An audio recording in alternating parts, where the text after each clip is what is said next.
Eu quero compartilhar com os irmãos hoje, Mateus capítulo 15.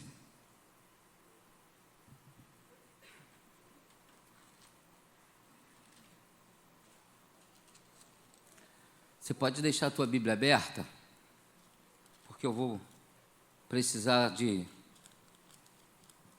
praticamente todo o texto, o capítulo inteiro, para eu poder validar o que eu quero pensar contigo hoje. Eu venho pregando uma série de palavras chamada As Memórias da Mesa. E nesse ano que nós estamos trabalhando exatamente essa ideia do servir, do serviço, ela voltou ao meu coração porque ela está extremamente atrelada a esse conceito. Na verdade, o Evangelho roda em torno da mesa, sempre. O Evangelho passa em torno da mesa. A mesa está exposta em todo, tanto no Primeiro quanto no Segundo Testamento. E o próprio Jesus Cristo vai deixar uma especificação de uma mesa que não tem fim, uma mesa eterna, uma mesa que se estabeleceu na Páscoa, depois fez uma transição para a ceia do Senhor e depois ficará para sempre. Então, o Evangelho é exatamente essa ideia, e ele está sempre ali. Lógico que a partir disso muitas coisas podem ser descritas, mas hoje eu quero trabalhar exatamente sobre esses três momentos que acontecem aqui. Essa mesa extremamente atrelada ao serviço, que na verdade define alguns valores e alguns pensamentos que eu e você precisamos lembrar todos os dias de nossas vidas. E esse momento é um momento extremamente importante e interessante, porque na verdade ele define exatamente a minha construção espiritual, define exatamente a minha jornada em Cristo, aonde vai me desnudando a consciência, algumas coisas vão ficando extremamente claras e objetivas, porque eu preciso exatamente fazer algumas migrações no meu conceito de fé. Eu quero que você lembre de uma coisa: todas as pessoas chegam de uma multidão, todas, inclusive eu, que nasci no Evangelho, cresci no Evangelho e nunca conheci o mundo, mas eu também cheguei a partir de uma multidão. Em meio à jornada, essa multidão começa a se tornar seguidor. E um pouco mais depois dessa jornada, ela se torna discípulo. Esse é o grande barato do Evangelho de Jesus Cristo. Todos vêm de uma multidão, todos passam a caminhar, mas o objetivo do Evangelho de Jesus Cristo é que eu me torne discípulo. E essa expectativa e essa palavra de Jesus Cristo é, na verdade, talvez a mais pedagógica de todas as palavras, principalmente que Mateus ele vai fazer essa narrativa, porque, na verdade, ele vem consolidando exatamente esse conceito. Porque algumas diferenças são colocadas e eles vão abrir exatamente o pensamento para poder chegar um pouco mais adiante, entendendo que existe agora uma diferença e que ficou muito bem explícita por Jesus. E Jesus então as coloca, como eu costumo dizer, Jesus traz para a arena da vida e coloca isso num embate, em um combate. Porque nada melhor do que um embate e um combate na minha alma para que pontos sejam muito bem definidos. A minha oração nessa noite é que todos nós saiamos por um combate dos nossos corações e que nós possamos voltar para casa hoje melhores, mais crentes, mais renovados, mais avivados, mais em Cristo, e que o nome do Senhor possa ser glorificado a partir de nós em todos os momentos de nossas vidas. Então vamos à mesa. O capítulo 15, no verso 1, começa exatamente com Jesus Cristo sendo interpolado. Os fariseus e os escribas chamam para um bate-papo. E a conversa roda exatamente em torno da mesa. Porque, na verdade, eles perguntam a Jesus, faz um questionamento dizendo: Senhor, nós vimos que os teus discípulos comem sem lavar as mãos. Eles comem sem lavar as mãos. Jesus então para e olha para eles, e essa mesa está colocada, e Jesus, olhando para eles, faz o seguinte questionamento: qual é o grande problema hoje aqui em questão? São as coisas que estão entrando ou as coisas que estão saindo? A mesa tem por característica espiritual nos apontar exatamente para esse entorno que nos cerca. todos os dias nas nossas vidas a mesa da tradição será colocada diante de você, todo dia. Por um questionamento de alguém que está próximo, por alguém que está começando no Evangelho, por alguém que faz parte de outras ideologias ou até de outras religiões, eles sempre vão questionar a mesa, e nada mais especial para eles do que trazer exatamente a tradição. A mesa da tradição, sempre colocada diante de nós, quase sempre. Só que o que Jesus quer que eu e você entenda é que existe sempre uma mesa colocada, e é muito mais fácil estar nela, porque existem outras declinações que vão até abalizar, que vão até dar sustentabilidade à ideia. Mas o que Jesus quer é que eu entenda que muito maior do que as tradições das religiões, do judaísmo ou de qualquer outra coisa, é o poder transformador da palavra de nosso Senhor Jesus Cristo. Essa palavra que não vem senão de algo que precisa estar interiorizado, porque ele vai dizer o seguinte: aonde acontecem as nossas inquietações, aonde acontecem as nossas guerras, aonde acontecem as nossos questionamentos e perturbações, mas é lá que o poder do Espírito Santo está trabalhando. Então nessa noite eu quero que você entenda uma coisa: você tem uma opção hoje, passar uma vida inteira sentado à mesa da tradição, buscando coisas para justificar a falta de atitude de fazer uma jornada real com Cristo. Mas hoje Deus nos reuniu aqui para fazer o seguinte questionamento e pergunta: venha para a mesa da graça de Deus, venha para a mesa da palavra de Deus, venha para a mesa onde o poder do Evangelho é transformador. Transformador. Essa é a mesa. Sabe por quê? Porque na verdade eles diziam assim: olha, se o que eu tenho para dar para os meus pais é o mesmo que eu tenho que dar para Deus, eu dou para Deus o corbã. E aí Jesus diz: não, vocês nunca entenderam nem a palavra, muito menos as tradições. Elas na verdade só faz parte de um curso natural que todo mundo está caminhando. Porque o que entra são micróbios, vírus, bactérias que qualquer antibiótico potente pode trabalhar. Mas aí depois ele faz uma lista de coisas: coração enganoso, maldade, pecado, injúria, uma série de coisas que habitam o coração humano, que está trazendo maldade e mal para esse tempo. Mas nós, povo de Deus, oh aleluia, fomos convidados pelo Evangelho da graça de nosso Senhor Jesus Cristo. Há uma mesa posta diante de nós, e não uma mesa que está sendo construída pelas tradições, não, mas que está sendo construída pela palavra do Senhor. Então que você possa hoje romper com todas as tradições possíveis, tanto ideológicas quanto essas religiosas, quanto até das suas próprias culturas, e que você ponha o teu coração no poder transformador dessa palavra de Jesus Cristo, que muda a vida e transforma todas as coisas. Essa palavra. E aí Jesus tem ela ali. E aí ele chama os seus discípulos, que é extremamente interessante. Lembra, esse diálogo em torno da mesa nasce exatamente entre escribas e fariseus, e sobre um grupo que ele chama de multidão. Só que a preocupação de Jesus é com discípulos. Então ele chama a multidão para mais próximo de si, porque em meio às multidões estão os discípulos. Estamos lá. E aí ele começa então agora a fazer exatamente aquelas colocações pedagógicas, didáticas, para que eles pudessem aprender. Pedro chega a perguntar: explica-nos. E ele diz: mas ainda não entendeu, Pedro? E aí, com riquezas de detalhe, de forma simplória, ele diz: porque o que entra, a fisiologia elimina. E o problema não são esses, os problemas são aquilo que está armazenado no coração das pessoas. A covardia, a maldade, o pecado. E é isso que nós estamos vivendo nos últimos dias. Então, meu irmão, nunca foi tão urgente restaurar os nossos corações mediante a palavra do Senhor.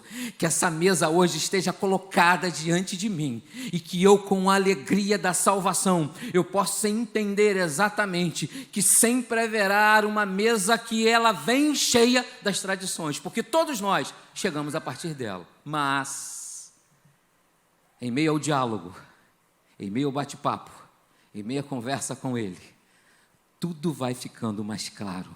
Existe um Cristo que vai introduzindo nos nossos corações, nos escaninhos das nossas almas, a sua palavra transformadora.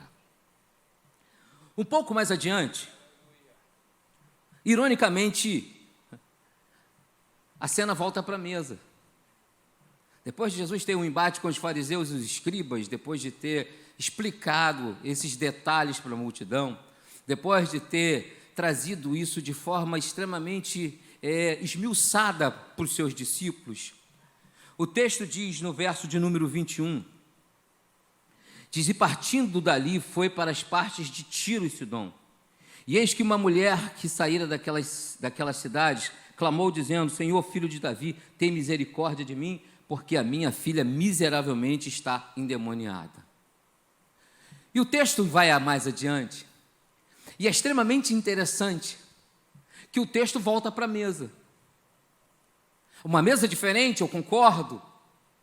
É uma mesa agora que a princípio é específica, a princípio tem dono, a princípio foi separada para um grupo seleto, mas muito mais do que isso, é que Jesus estava mais uma vez ali preparando a sua cartilha da vida, a sua pedagogia da alma, para poder inserir mais uma vez no coração desse povo exatamente o que é o processo de estar perante ao Senhor, numa mesa, num serviço, vivendo e produzindo palavra. Nós entendemos que no começo, um grupo de religiosos chama Jesus e discute se deviam lavar as mãos ou não deviam lavar as mãos para comer. A descrição do verso 21 em diante, agora vai lá fora, no que nós chamamos ainda de gentio, ainda não estabelecido, porque ainda a cruz não havia se manifesto. Vai lá e traz alguém que carrega um nicho de maldade, de pecado, faz parte de uma cidade condenada, de Tiro e Sidom. Você lembra no capítulo 11 de Mateus, Jesus faz umas citações fantásticas: ai de ti, Gerizim, ai de ti, Betsaida, ai de ti, Cafarnaum, se Tiro, Sidom, Sodoma tivessem ouvido o que vocês viram, teriam sido salvas. Eles carregam, essa cidade carrega um nicho de pecado, de maldade. Se você imagina na mais pecaminosa das metrópoles do mundo, essa cidade carregava esse arquétipo. E de lá vem uma figura humana, necessitada, cheia de dores, que carrega na alma uma dor que não pode ser curada. Sua filha carrega uma tirania demoníaca que tem maltratado ela, e agora ela ouviu dizer que lá na Galileia havia um homem chamado Jesus que podia mudar a sua vida. E ela chega. E antes a discussão estava: lava a mão ou não lava a mão? E aí, a mulher chega, e mais uma vez a cena se desenvolve, e aí Jesus, mantendo ainda um padrão, porque realmente, enquanto a cruz não chega, ele veio para as casas de Israel, ele veio para os filhos de Israel, ele não abre mão disso, ele mantém firme, ele segura, e ela diz que precisa de um milagre. Os discípulos despede logo, e de repente Jesus diz: eu não vim para você, mas eu vim para os filhos de Israel. Aí ele usa aquele adágio fantástico, porque aí a cena volta para a mesa. Diz: não convém lançar o pão dos filhos aos cachorros, aos animais de estimação. E aí ela diz: não, Senhor, eu sei, mas enquanto estão brincando com o pão da mesa, eu estou comendo o que está caindo mesmo, não tem problema não. Aí eu quero que você pare e pense. Alguns minutos atrás, Jesus teve uma discussão com religiosos, que a discussão era altamente teológica. Olha só: comer ou não comer lavando as mãos. Às vezes eu paro para pensar e me dói, porque eu penso que quantas vezes a gente para discutir coisas tão inúteis, fúteis e banais, enquanto isso tem alguém lambendo o chão. Em algum momento há uma cananeia nessa vida, nesse tempo, que sofre das mesmas tiranias, que precisa de um milagre.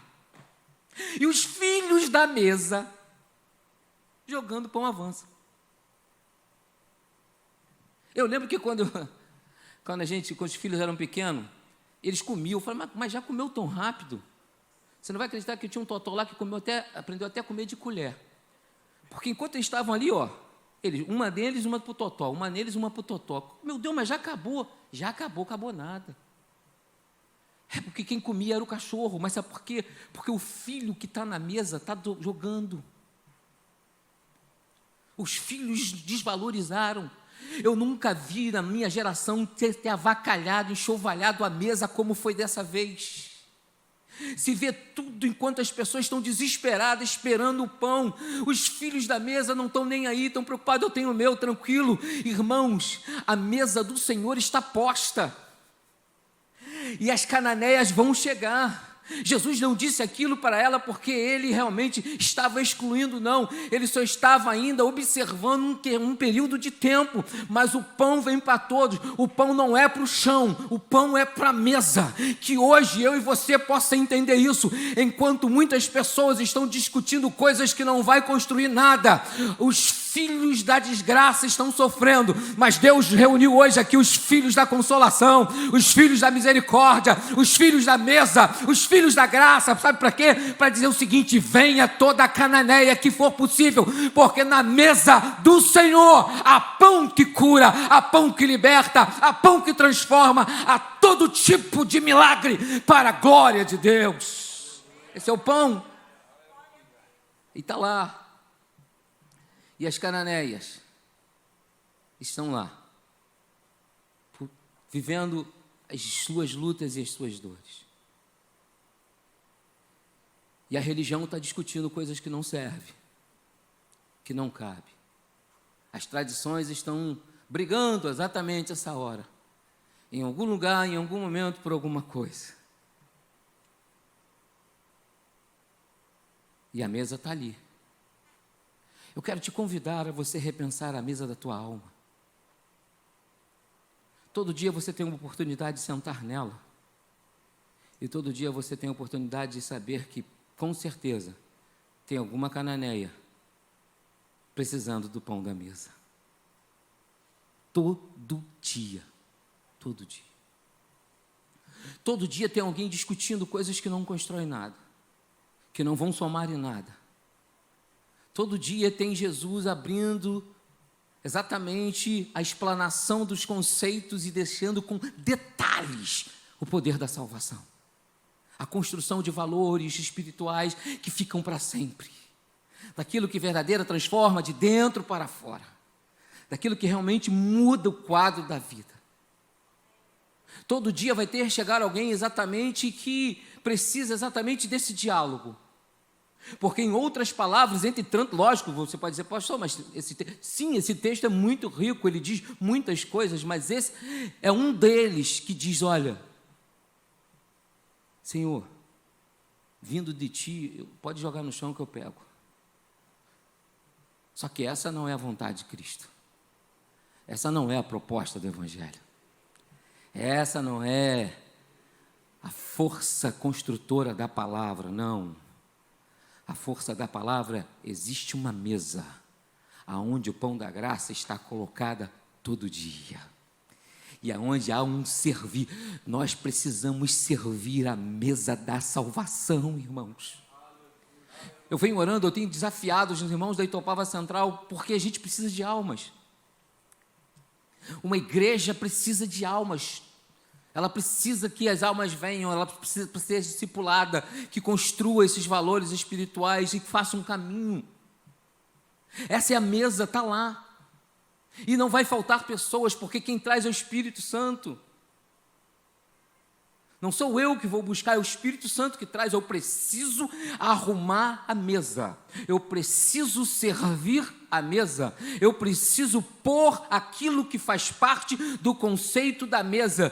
Eu preciso entender essa mesa. Por quê? Porque quem traz as cananeias é a necessidade. E geralmente atrelado à necessidade está o Espírito Santo. Não nos importamos com que tipo de necessidade. Na verdade, o que nós precisamos é que o Espírito Santo continue trazendo-as. Por quê? Porque sempre haverá uma mesa para colocar aquela necessidade. Sempre. Mesmo que alguém não entenda.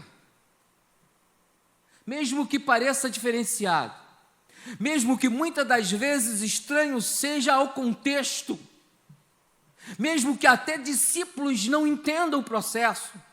Mandam, despede, vem gritando. Muitas coisas cercam a construção. Mas eu não me preocupo, porque muitas das vezes já caminhei com alguns discípulos que não entendiam a mesa. Já fiz parte de lugares que a mesa não tinha sentido e nem significado. Eu já vivia onde a mesa, na verdade, era só uma tradição, e tendo tradição, estamos tranquilos.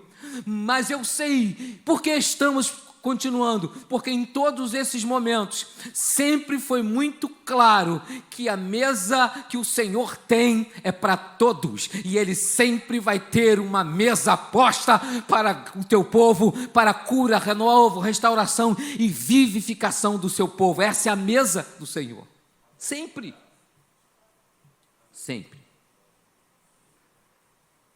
As dores da alma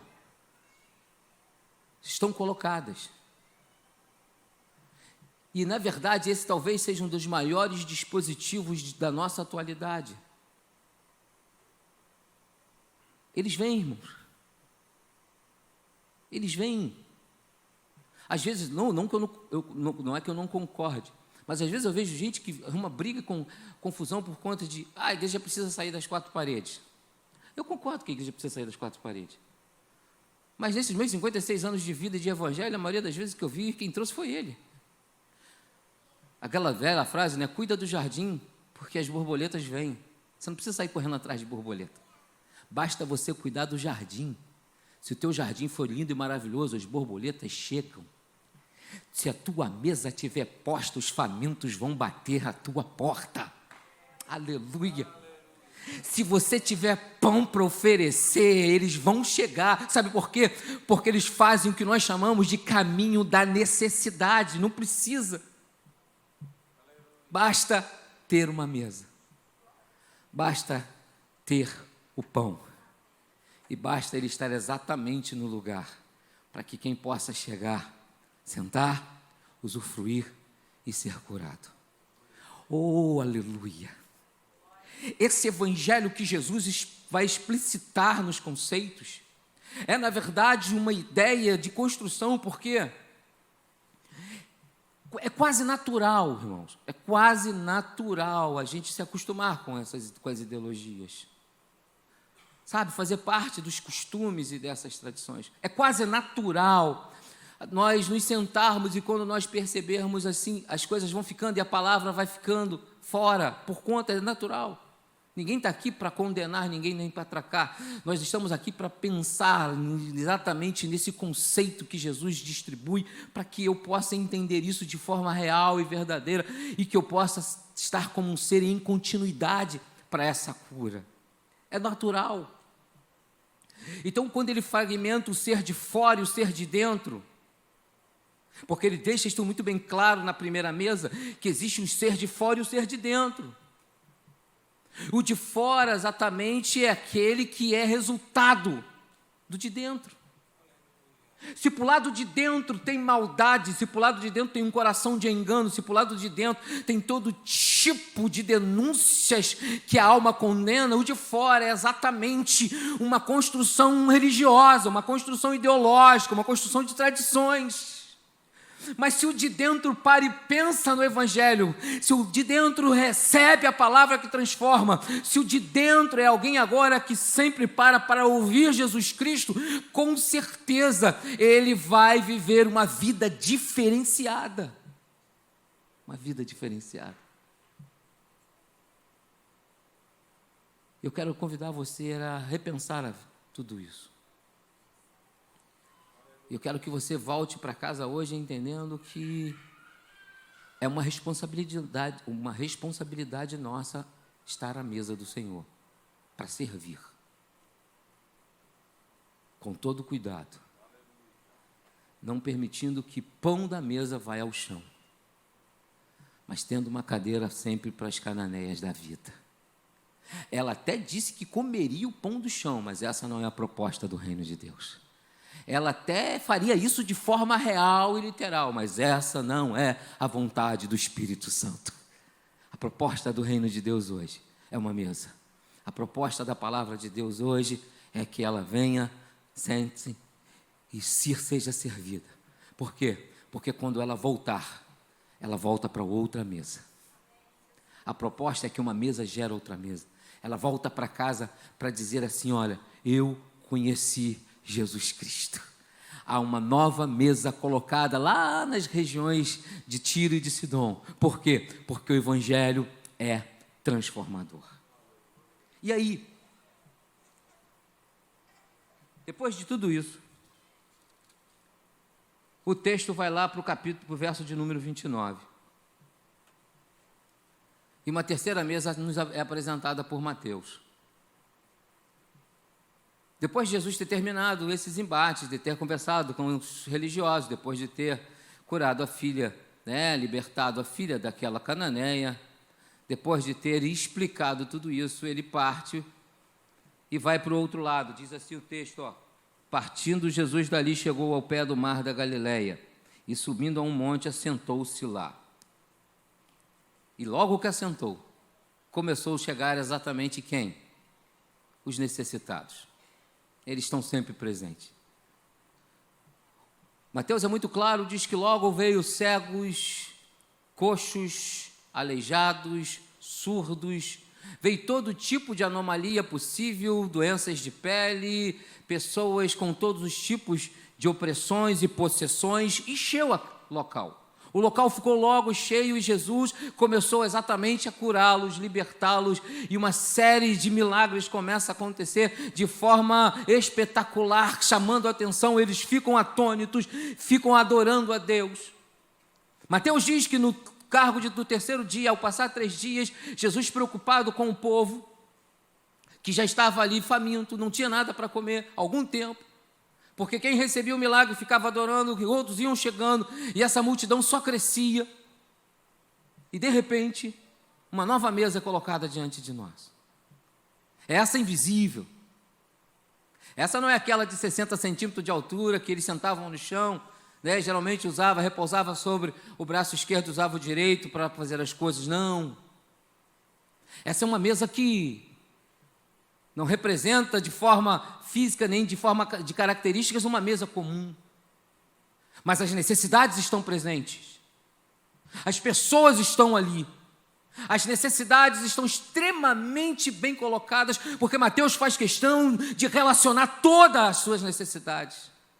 E agora vem exatamente alguém muito peculiar à mesa, muito próximo da mesa, que tem uma relação muito íntima com a mesa, que entende a mesa porque faz parte da mesa, porque a instituiu e ela está sempre presente nele. Ele tem uma preocupação: preciso dar de comer a essa multidão.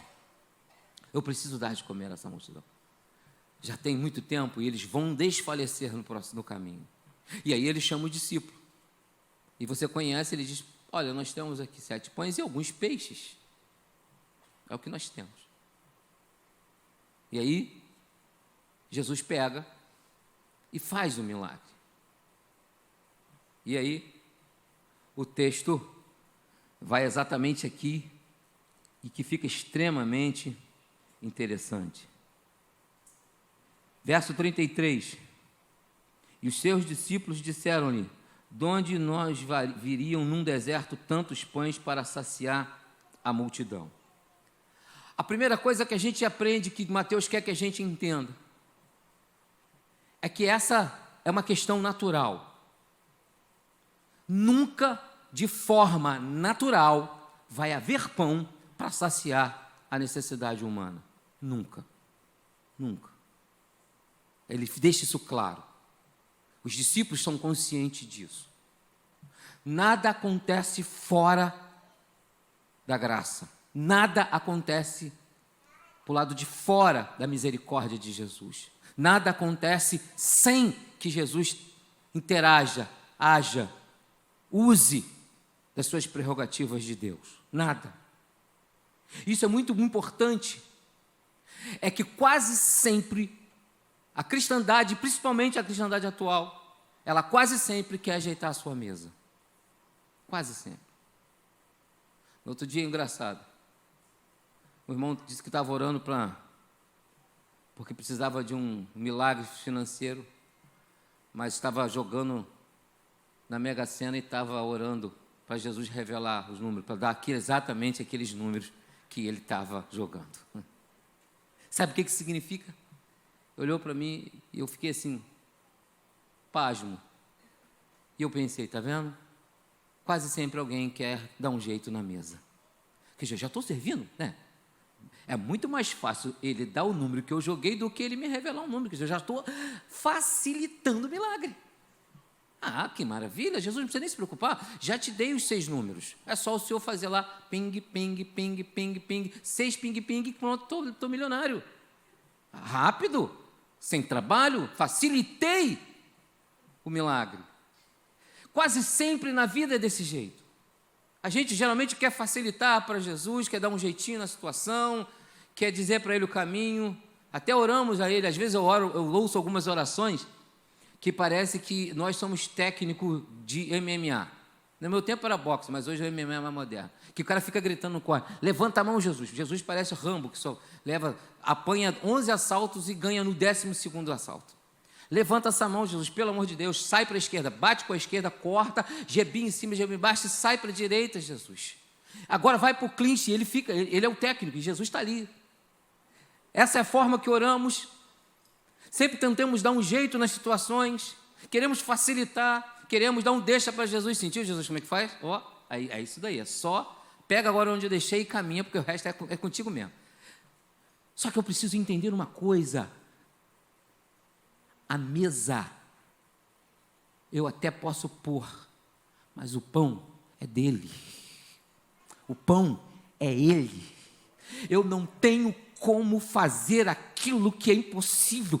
A máxima é pôr o povo sentado na mesa invisível e dizer: o que eu tenho é só um pouco de pão e um pouco de peixe, que não dá mais do que para meia dúzia de pessoas. E agora, deixa que Jesus Cristo faz o milagre. Eu quero te convidar nessa noite a você permitir que Ele vá à mesa da tua alma e que você não se mexa para nada, só diga: Deus, aqui está a mesa, aqui está a alma e aqui está o pouco que eu tenho, mas eu creio que o Senhor pode fazer um grande milagre, que nessa noite Cristo faça um milagre nas nossas vidas. Milagre, restauração, multiplicação, cura, que você possa voltar liberto. Sabe aquele filho que você está orando?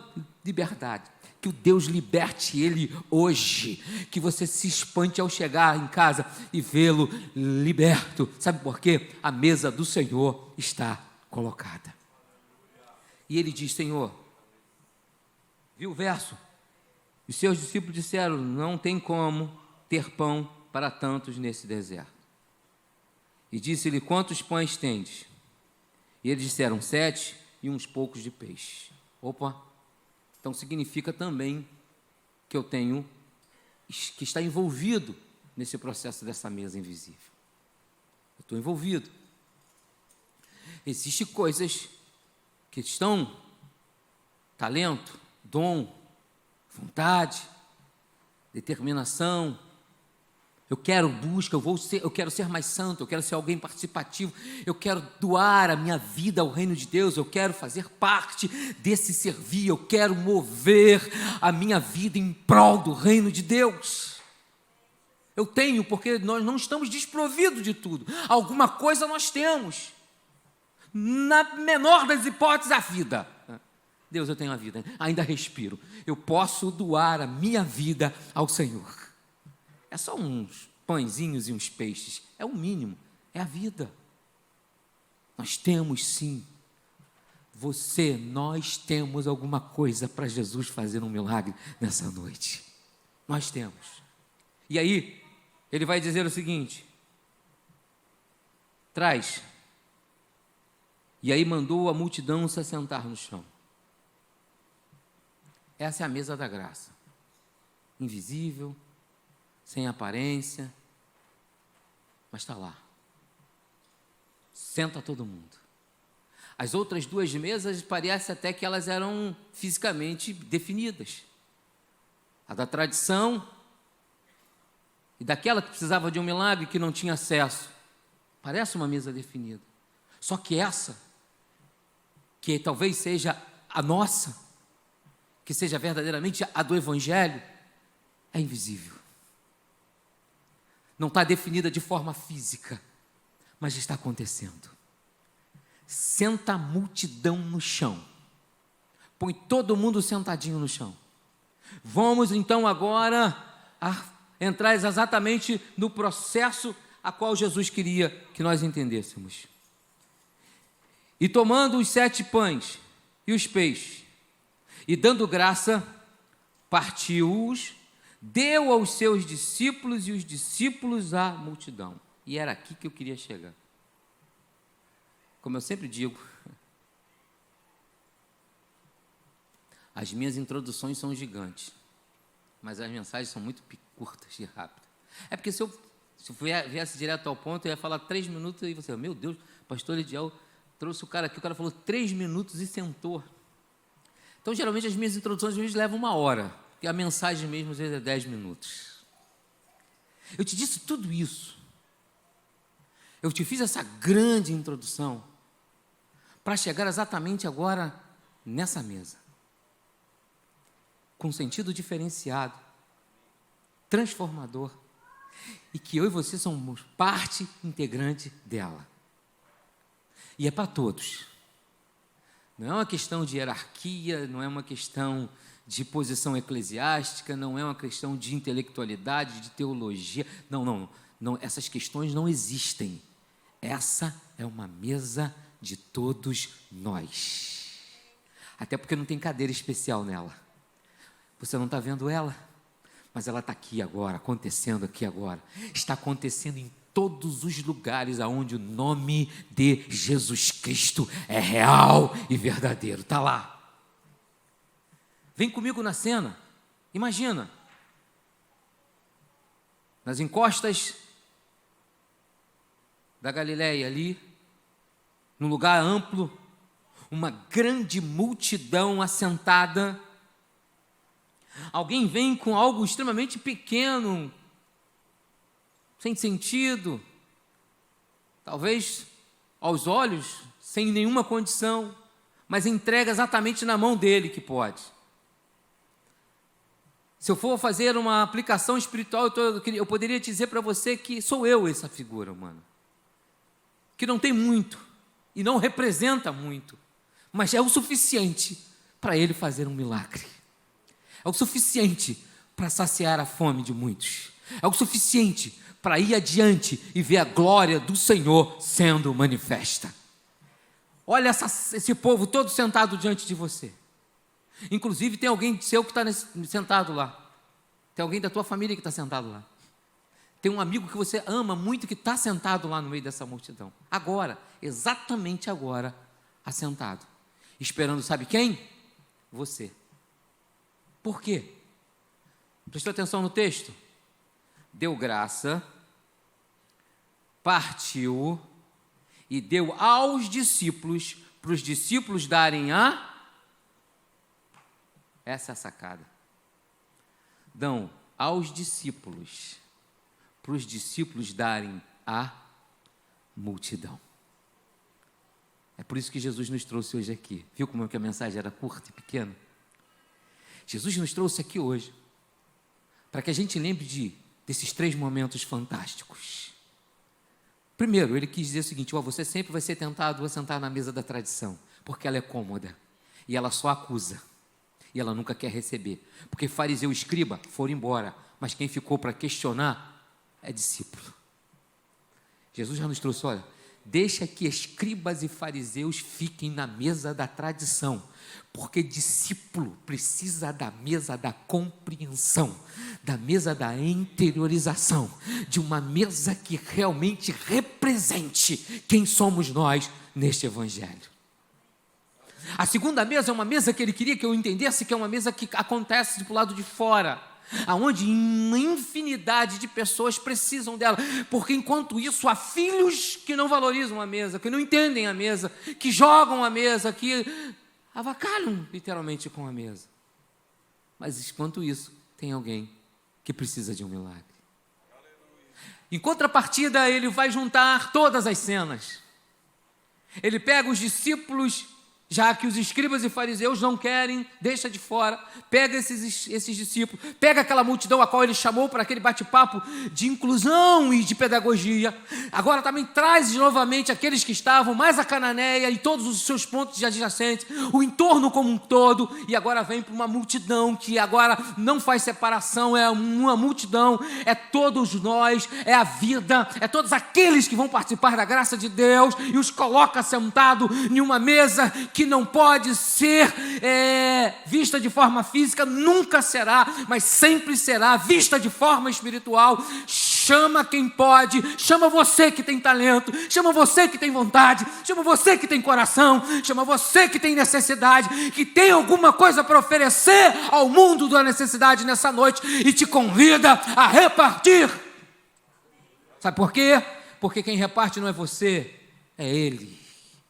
Pega esse pão, reparte, joga num cesto e dá na minha mão e diz: mata a fome do povão. Jesus está te dando um cesto nessa noite dizendo: mata a fome da tua família, mata a fome dos teus amigos, mata a fome daquela sociedade a qual você faz parte, mate a fome. Irmão, quem entrega pão da vida é discípulo. Esse é o maior serviço do reino de Deus. Uma mesa que não pode ser vista, mas um cesto que pode ser compartilhado, um pão que estará para todos, porque sobra, não tem falta, fica tranquilo, gasta com vontade, gasta, porque ele diz o seguinte: depois que aquela multidão inteira foi saciada, ainda sobraram cestos. Significa que nunca terá fim essa mesa. O que eu quero que você guarde no teu coração?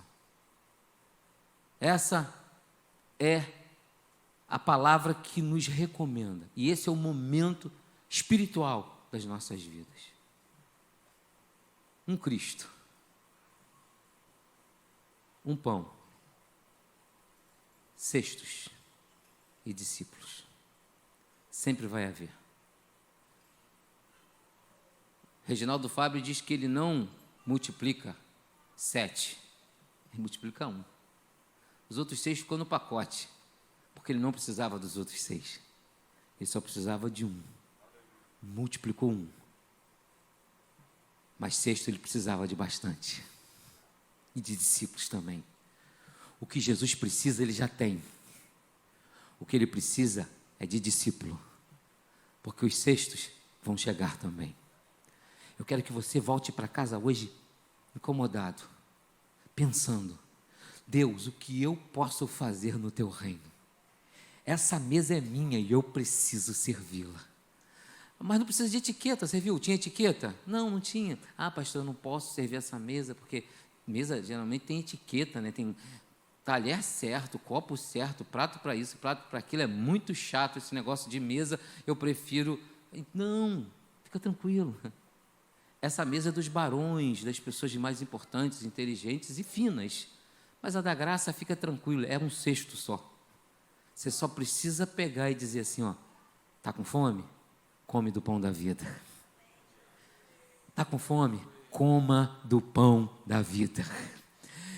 Quer levar para alguém? Pode levar, fica tranquilo que está sobrando. Não tem, como diria na minha terra, não tem miséria, é sem mendigaria. Pode abrir a mão, porque esse pão nunca vai faltar. Fui claro, meu irmão? Hã? Alguém tem dúvida?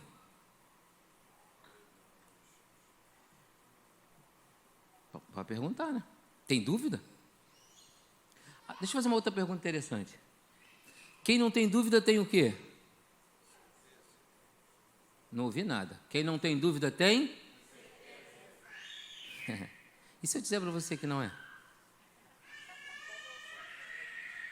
Pelo menos no Evangelho, né? Vocês não têm dúvida, não é isso? Quem não tem dúvida, levanta a mão. Quem tem dúvida, levanta a mão. Meu Deus, quem não tem nada, fica... Tá bom. Pelo jeito, ninguém tem dúvida. Então, deixa eu te falar uma coisa muito interessante. Quem não tem dúvida no Evangelho, não tem certeza, tem dívida. Né? Quem não tem dúvida, tem dívida. Todas as vezes que eu ouço a voz de Deus e não fica dúvida no meu coração, eu ganho uma dívida. Hoje mesmo, talvez você encontre com uma tradição no meio do caminho, uma mesa. Talvez daqui a pouco mesmo você encontre com uma cananeia que precisa de uma mesa. Ou talvez você vá lá fora agora com um cesto lindo e maravilhoso, cheio de pão da graça, e ofereça para alguém que está faminto da misericórdia de Deus. Isso chama-se dívida. Todas as vezes que eu venho aqui e volto para casa, volto devendo. Já que tudo aquilo que ele falou para mim através dos louvores da palavra, já que não me geraram dúvidas, me geram dívidas. E eu preciso vivê-las. E essa é uma boa dívida. Aquela que você fez não é boa, aquela que você contraiu lá. Não é boa, mas essa é maravilhosa. Que todos nós possamos voltar para casa hoje devendo para a vida. E que Jesus hoje ponha diante de nós um lindo e maravilhoso cesto. Porque pão eu sei que tem. O que está faltando, pastor Lediel, é discípulo para levar os cestos de pão. Pão tem sobrando. O que falta é discípulo. Você quer levar o pão da vida hoje? Glória a Deus, que você hoje seja tocado por esta palavra, que você seja avivado por esse momento, que esse culto fale ao teu coração e que você possa voltar para casa levando o cesto cheio de pão da misericórdia, da consolação, da transformação e da vida, e que um milagre aconteça no teu coração para a glória de Deus.